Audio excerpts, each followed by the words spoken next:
Boo Show again. Today I'm going to show you how to change the oil on your vehicle. Before you begin, take the vehicle out for a drive to get the engine up to operating temperature. After the engine's fully warmed up, I like to let it cool for a bit, so I take this time to get my tools together and get the vehicle up on jack stands.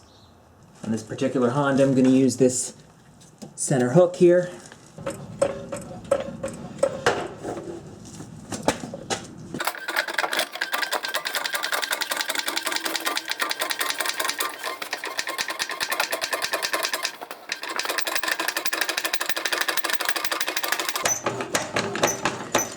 And I'm going to put the jack stands at these pinch welds on each side.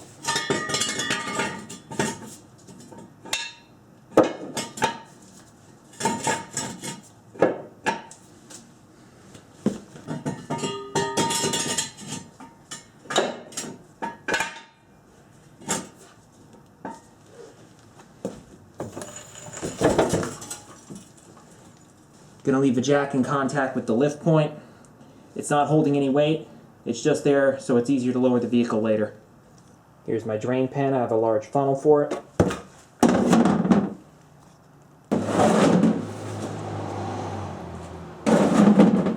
You could use a socket or a combination wrench to break the plug loose.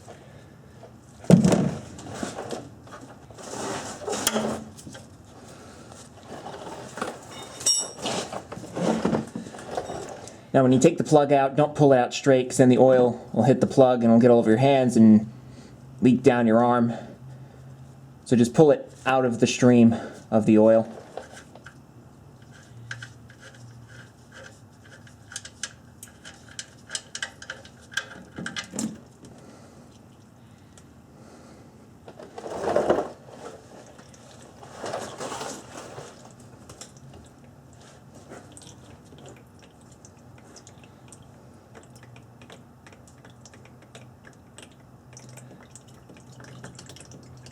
As the level in the pan decreases, the stream will come closer to vertical, so make sure you pull your pan forward if you have to.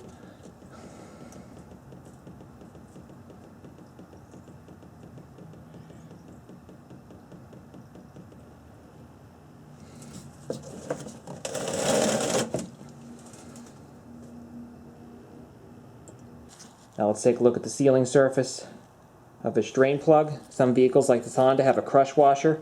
This is just a piece of aluminum that gets crushed between the machine surface on the oil pan and the flange on this drain plug. Other vehicles use a gasket which serves the same purpose. Now, it's a good idea to replace these if you have them, but if you don't have one and the washer looks like this one, looks relatively flat, it's not squashed, it's not oozing out the sides of the flange on the plug here, which signifies that someone over-tightened it, then you could reuse it. But honestly, they're so cheap, I just replace them every time.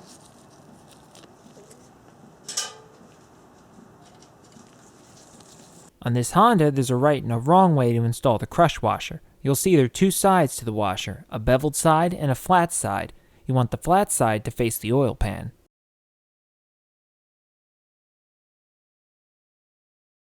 When it starts dripping like this, you've pretty much got all the oil out.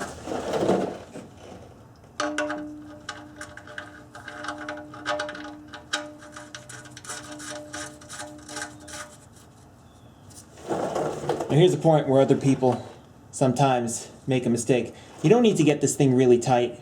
Just get it good and snug. You don't want to strip the threads on the pan. And you also don't want to make it so tight that that crush washer oozes out the side.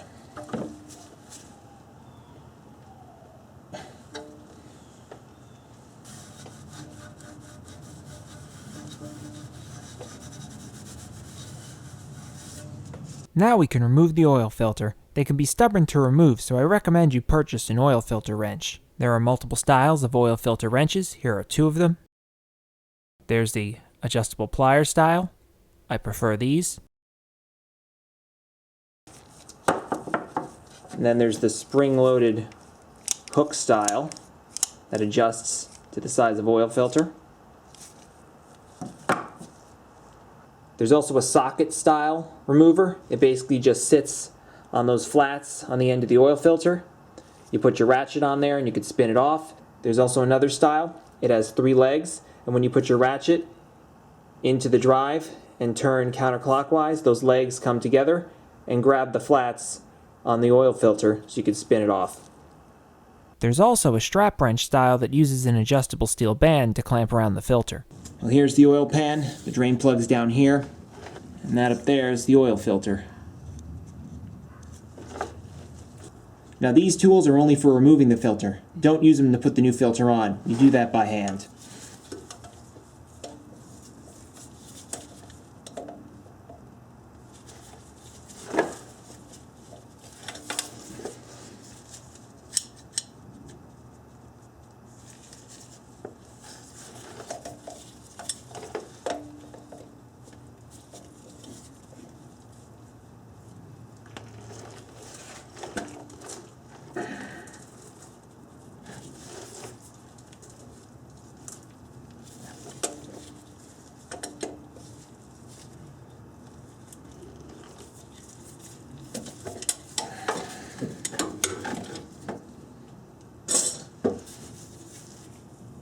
Be careful around the hot exhaust components.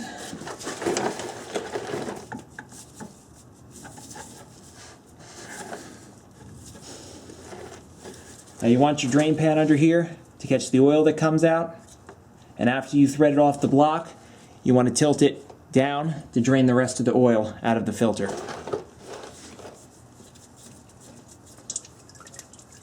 Not much you can do about the splatter.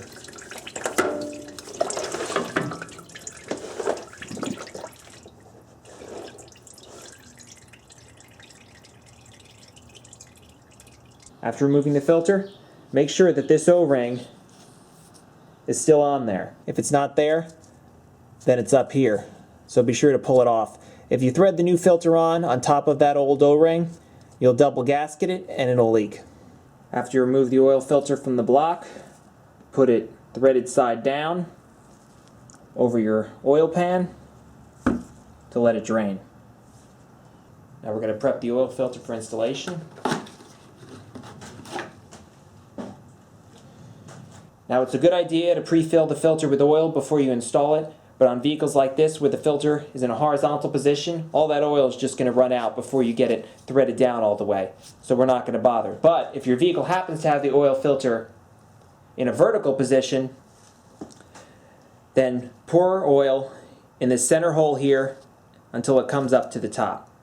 That way, engine oil pressure will build quickly. Regardless of the orientation of your filter, you want to lube up this O-ring right here with clean engine oil.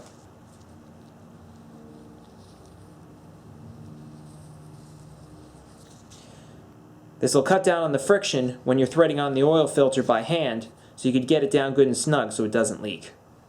Then just screw the new oil filter on.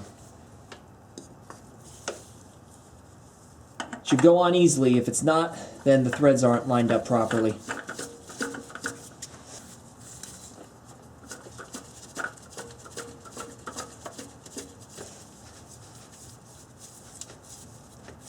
And remember, you only have to do this by hand. Don't use any tools. That's it. Now lower the vehicle to the ground before filling the engine with oil. If it's not level from front to back, you'll get an inaccurate reading on the oil stick.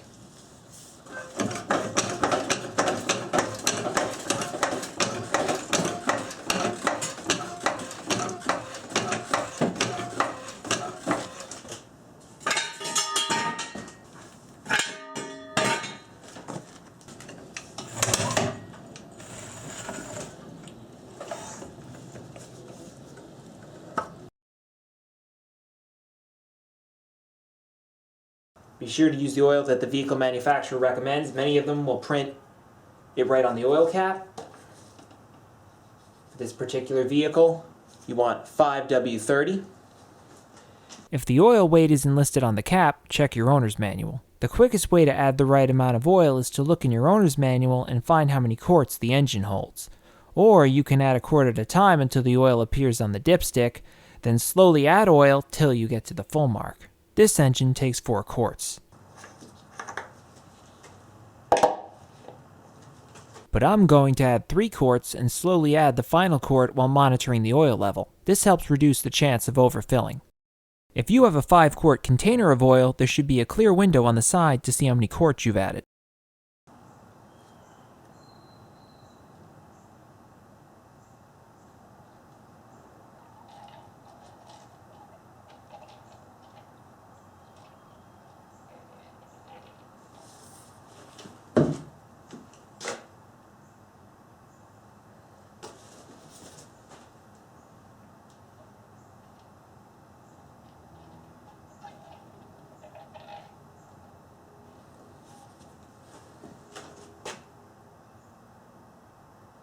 Now I've added 3 quarts and waited a little bit for the oil to get down to the pan. Let's check where we are on the stick.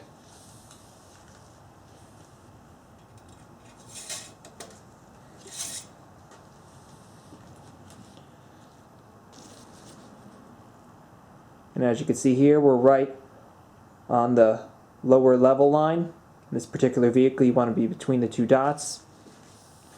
So from here on in, I'm just going to add the oil slowly while checking the stick.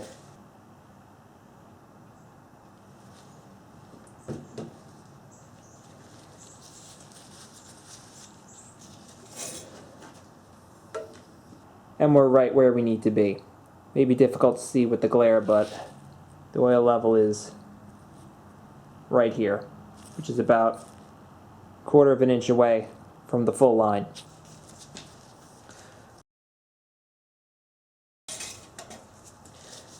Now we're not done filling yet because the oil filter is still empty. After we start the vehicle up, the level on the stick will drop. Now since the oil filter is empty, it's completely normal for the low oil pressure light to stay on longer than normal.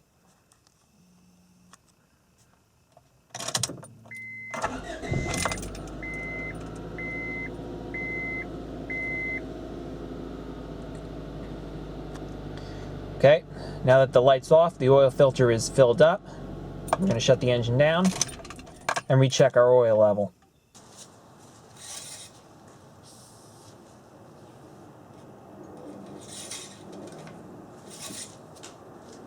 And as expected, the oil level's changed. And remember before I said it was about 1/4 of an inch from the full mark here, and now we are barely over the low mark right here. So we're just going to add a little bit more oil to bring it closer to the full mark, and we're done.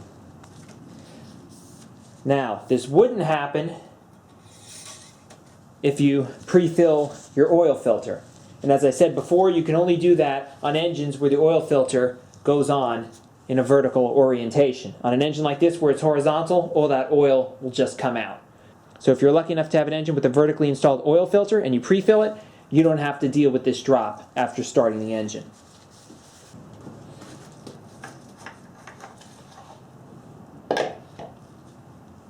Just add the oil slowly. It's not fun to have to remove the drain plug if you overfill it.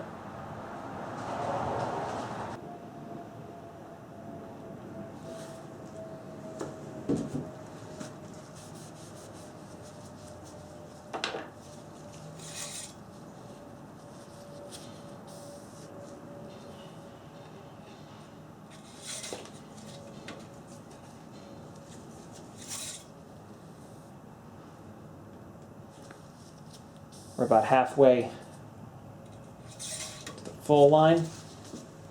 Add a little bit more.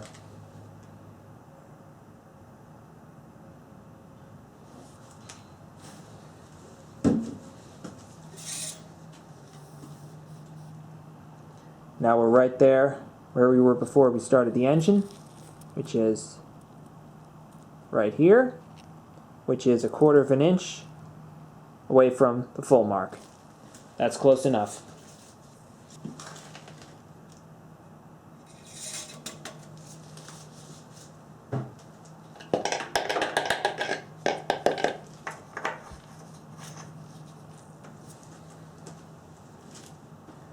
That's all there is to it.